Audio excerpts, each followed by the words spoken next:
আমাদের স্লোগান হচ্ছে খেলা হবে। তো আমরা খেলতে নেওয়ার আগেই দেখলাম আমাদের বিরোধী যে পার্টি বিজেপি, ভারতীয় জনতা পার্টি, চাঁপদানি বিধানসভার যিনি প্রার্থী, তার বিরুদ্ধে 40টা প্রায় পোস্টার দেখছি সারা শহরের প্রায় লাগানো।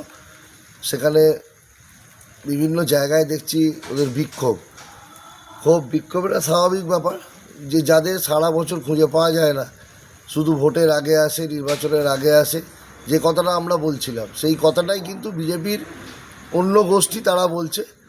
আর তারা অভিযোগ করছে, প্রার্থী অভিযোগ করছে যে তৃণমূলের কাজ। এটা তৃণমূলের কাজ নয়, এটা বিজেপির নিজেদের ভেতর ঝামেলা, নিজেদের ভেতর গণ্ডগোল। সাধারণ মানুষও দেখেছে রাস্তায় তাদের গণ্ডগোল হচ্ছে, অশান্তি হচ্ছে, ঝামেলা হচ্ছে। কাজেই যে রাজনৈতিক দলের নিজেদের ভেতর গণ্ডগোল, নিজেদের ভেতর ঝামেলা, তারা মানুষের কি ঝামেলা মেটাতে আসবে, তারা মানুষের কি সুবিধা করতে আসবে? দেখুন, এটা আমরা মনে করি যে তৃণমূল কংগ্রেস একটা রাজনৈতিক দল, তারা মানুষের জন্য কাজ করে, মানুষের সাথে থাকে। আর বিজেপি ক্ষমতায় আসার আগেই তারা নিজেদের মধ্যে মারামারি করছে এখানে। কাজেই এই দাঙ্গাবাজ, ভাঁওতাবাজ, মিথ্যেবাদীর দল ভারতীয় জনতা পার্টি, তারা মানুষকে ভুল বোঝাতে এসছে। তাই এইসব কাজ এরা যারা করছে, এটা নিজেদের ভেতর গণ্ডগোল, নিজেদের গোষ্ঠীদ্বন্দ্ব প্রকাশ্যে মানুষ দেখতে পাচ্ছে।